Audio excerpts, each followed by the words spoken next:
Bom dia, crianças felizes do Titi João! Hoje a gente vai continuar aí falando sobre a Roma antiga. Bom, pessoal, na aula passada, recapitulando, a gente estamos falando ainda sobre o período republicano. Até a última aula a gente viu até a revolta de Espartaco, uma revolta de escravos que aconteceu em Roma, liderada por Espartaco e combatida por um homem chamado Crasso, que conseguiu derrotar, depois de uma armadilha, conseguiu aprisionar Espartaco e derrotar esse movimento. Nesse período, é um período de muitos conflitos existentes em Roma. A plebe entrou numa miséria completa devido à necessidade da escravidão que Roma acabou adquirindo com as conquistas.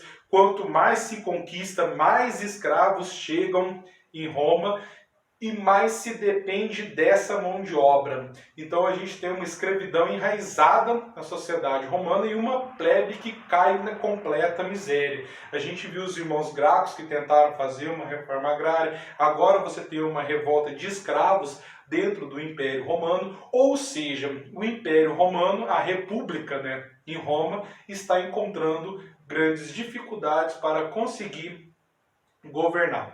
Nesse período, então, surge um homem novo chamado Júlio César.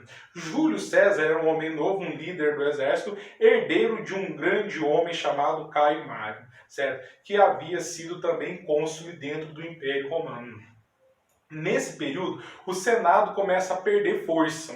E nesse estado, então, foi elegido 3 cônsules. Qual que seria a ideia desses 3 cônsules? Essas 3 pessoas iriam se unir para tentar controlar as questões sociais que estavam dentro do chamado Roma republicana. Esse foi montado por Pompeu, Crasso e Júlio César. O que é um triunvirato? Foi um período da República Romana onde haviam 3 cônsules. E esses 3 cônsules, então, tinham como intuito se unir para conseguir controlar essas questões sociais. No primeiro momento, os 3 eram bastante unidos. O problema é que Júlio César começa uma enorme expansão territorial, conquistando a Gália, que seria hoje o norte ali da França, expandindo o império por essas terras germânicas. Não sendo bastante, ele vai expandir também no norte da África, dominando, por exemplo, o reino egípcio. E é lá onde ele encontra, então, Cleópatra, certo? Júlio César, para poder dominar a Gália, uma vez que estava muito difícil conquistar aquele território, ele pediu para que não trocasse o governante daquela região. Então ficou dividido da seguinte maneira: a parte mais oriental ficou sob domínio de Pompeu, a parte central sob domínio de Crasso, e a parte onde havia sido conquistada, a parte mais ocidental da Europa, sob controle de Júlio César. Júlio César, por estar tendo dificuldades, manteve esses 2 cônsules no poder e ganhou um poder ditatorial, certo? Por 5 anos para poder conseguir controlar a questão da Gália. O problema é que Júlio César, quando ele consegue esse poder ditatorial, ele começa a controlar o Estado romano, entrando em grande conflito com os patrícios. No meio desse desenrolar dessa história, Crasso morre. Certo? Assim que o Crasso morre, Pompeu já percebeu que Júlio César, que estava tentando buscar cada vez mais a centralização do poder em suas mãos, agora era um inimigo dele. E ele, como havia conquistado ainda o Egito, o que ele fez? Pompeu ficou com medo de uma aliança entre Júlio César e o reino egípcio. O que aconteceu? Então, Pompeu manda que Júlio César volte para Roma para eles poderem chegar a um acordo. Ele sabia que isso era extremamente perigoso. Quando ele manda Júlio César voltar, então, ele estaria entrando em conflito com Júlio César. Diz a história que, ao chamar Júlio César de volta, ele soltou a seguinte frase: a sorte está lançada. Vamos ver o que vai acontecer. Não deu outra. Júlio César voltou com um grande exército e derruba Pompeu do poder, perpetuando seu poder por mais 5 anos. Ou seja, Júlio César ficou centralizando o poder com o título de ditador e de imperador de César por 10 anos na Roma, tentando todas as vezes diminuir o poder do Senado, criando então uma grande rivalidade com esses patrícios. O problema foi que Durante esse expansionismo militar, você tem um grande afluxo de riquezas. E o Júlio César, ao pegar o trigo que estava no Egito, ele fez o quê? Ele voltou lotado de trigo para Roma e distribuiu uma imensa quantidade de pão para a população, dando início ao que a gente chama daquela política do pão e circo, alimentando a plebe miserável e apresentando grandes surtos de espetáculos de gladiadores. O problema é que ainda continua dependendo da mão de obra escrava, e agora ele traz mais escravos, abastecendo essa necessidade de Roma e trazendo também grandes riquezas. Então Júlio César se torna como se fosse quase que um herói dentro de Roma, certo? O problema é que o conflito com o Senado acabou que o seu melhor amigo, Brutus, organizou todo um esquema. Júlio César estava no Senado quando ele é pego de surpresa e apunhalado pelas costas com uma facada. Júlio César, então, morre e aí surge um problema. O Estado romano, os patrícios, conseguiram aqueles que eles queriam, o Senado, que é restaurar o poder. O problema é que agora formou-se um segundo triunvirato. Todos eles líderes do exército romano. Lépido, Marco Antônio e Otávio Augusto. Otávio Augusto ficou na região mais central de Roma, Lépido na região mais oriental e o Marco Antônio na região oriental conquistada. Dizem que Júlio César, quando estava dominando o Egito, acabou retirando o irmão de Cleópatra do trono, colocou Cleópatra no trono e inclusive teve um caso com Cleópatra. Depois, quando Júlio César morre, Marco Antônio vai até a região, dizem que também se apaixonam por Cleópatra, essa mulher extremamente poderosa. E o que acaba acontecendo? No meio dessa briga aqui, Lépido morre, ficando Marco Antônio e Otávio Augusto, certo? Otávio Augusto centraliza o poder e ameaça uma invasão ao Egito. Por que o Otávio Augusto tem tanto interesse no Egito? Porque dizem a lenda que Júlio César teve um filho com Cleópatra. E Otávio Augusto era o herdeiro de toda a riqueza de Júlio César.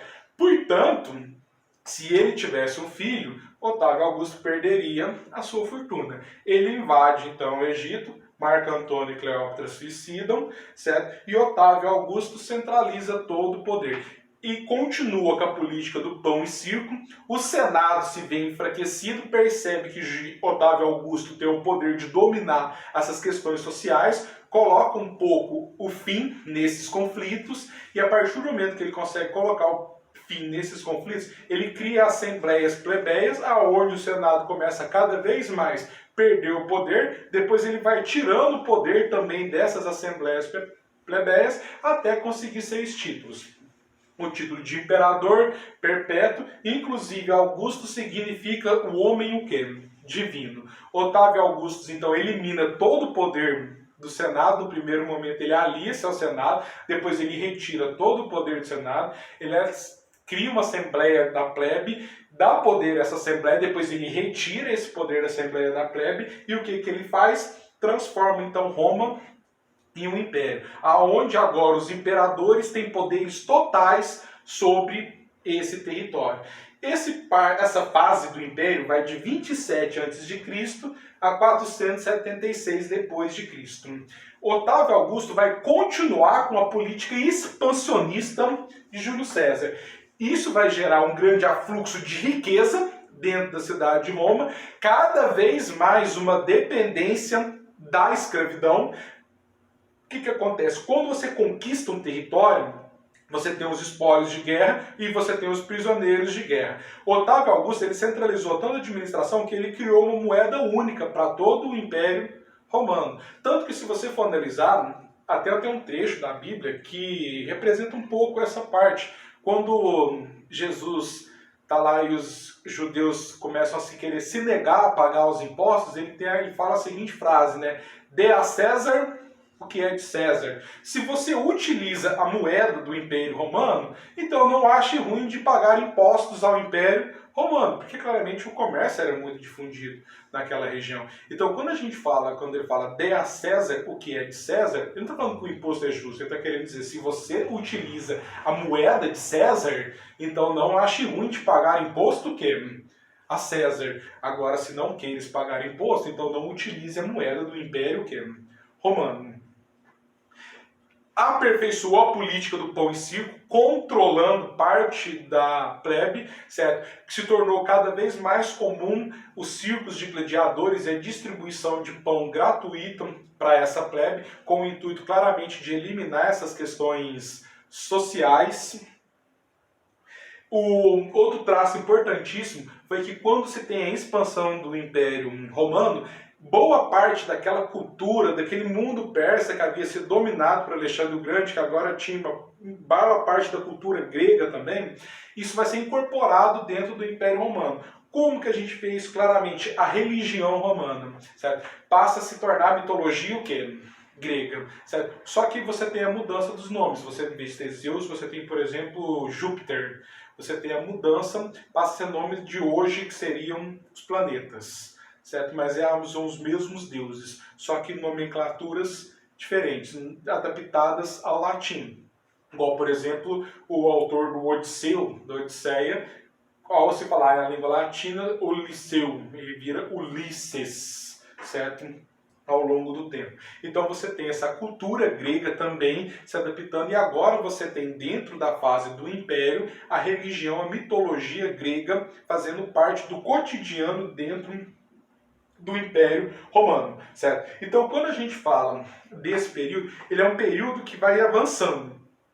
As conquistas vai gerando riquezas. O problema é que quando você chega no século 3 depois de Cristo, são 200 anos de expansão romana, chega uma hora que não dá para crescer mais. Porque o império começa a ficar desestabilizado. Por mais que você tenha fragmentação territorial do poder, você não consegue controlar um estado desse tamanho. O que eles fazem então? Iniciam um processo que a gente chama de Pax Romana, que seria o fim dessas conquistas. O problema é que o fim dessas conquistas vai gerar uma crise econômica gigantesca dentro do Império Romano. Por qual motivo?